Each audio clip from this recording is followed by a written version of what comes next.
नमस्कार बंधुगण साधारण निर्वाचन ठारू ओडिशा रे चर्चा को आसीथिबा एक शब्द है अस्मिता बा ओडिया अस्मिता।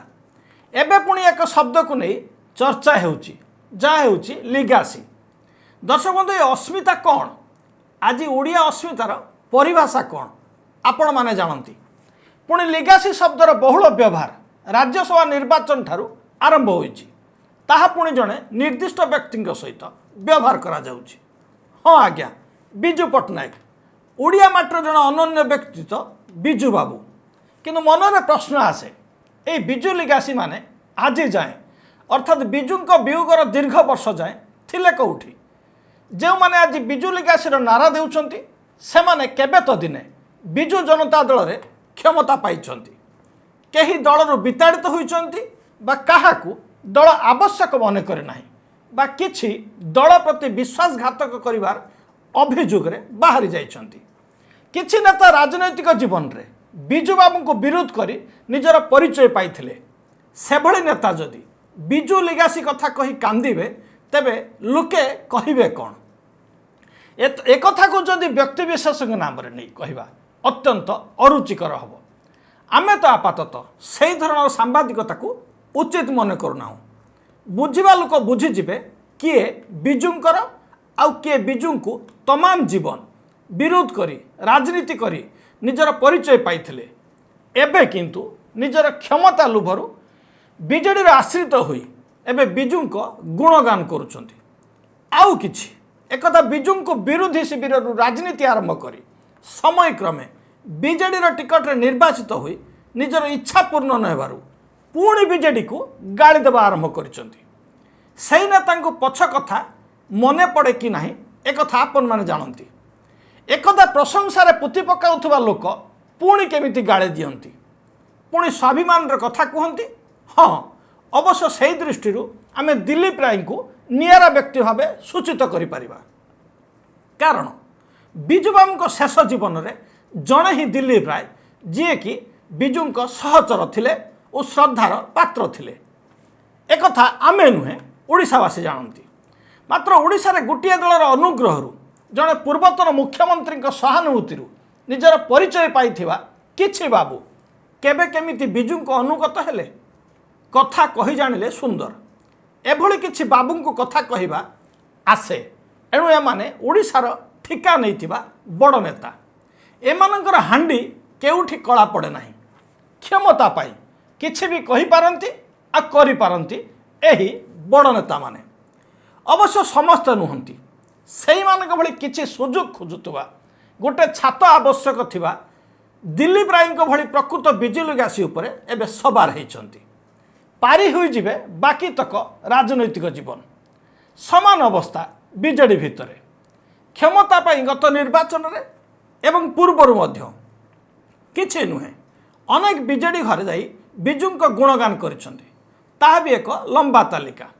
एणु उभय बीजेडी और ओडिशा नागरिक मंच उभय भितर अनेक रंग बोली थिबा बिजू लिगासी अछंती बोली आमे कहि परिबा।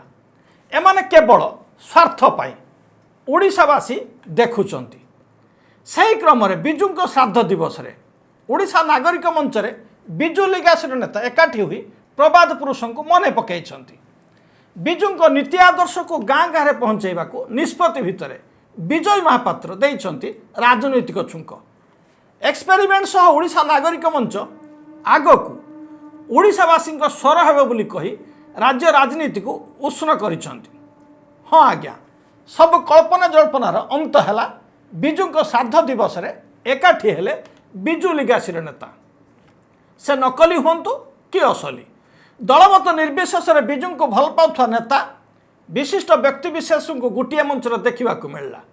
बिजू को श्रद्धांजलि जनइबा सह बिजू बीते मुहूर्त को मने पकई बिजू को खास अनुगत और पाखर देखि नेता।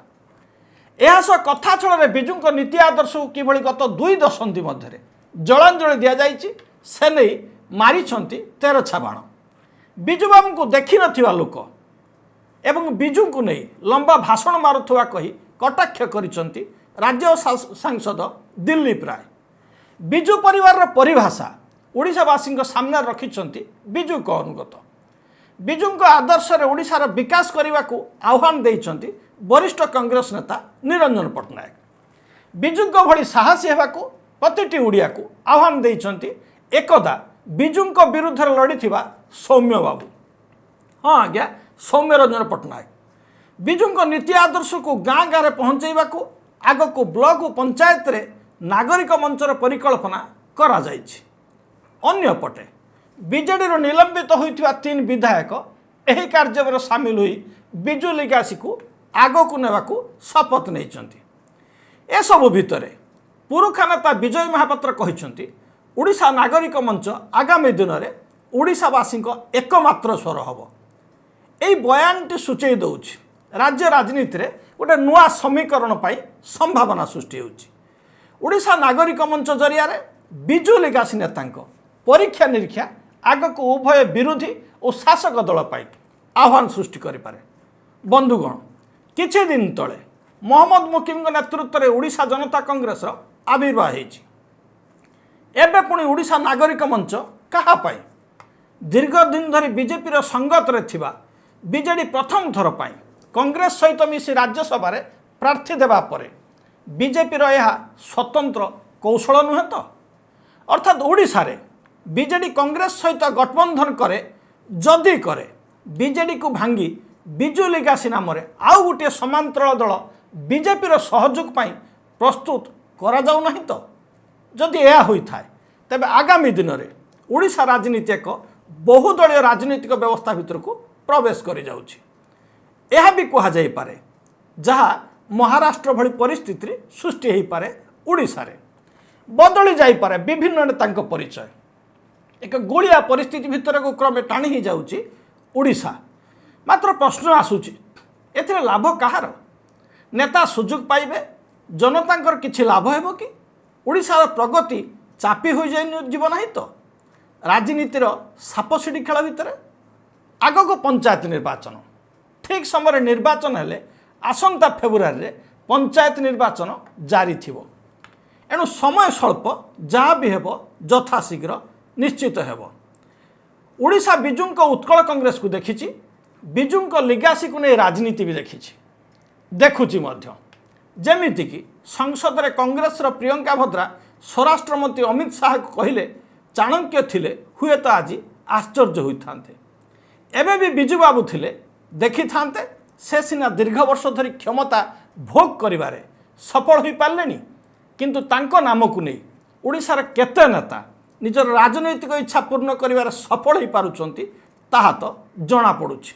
ବନ୍ଧୁଗଣ, କିନ୍ତୁ ତାହା ହିଁ ସମ୍ଭବ ହୋଇପାରୁଛି କେବଳ ବିଜୁବାବୁ ଆଜି ନାହାନ୍ତି ବୋଲି, ବିଜୁଙ୍କ ପରି ସ୍ୱାଭିମାନୀ ନେତାଙ୍କର ଅଭାବ ରହିଛି ବୋଲି। ନମସ୍କାର।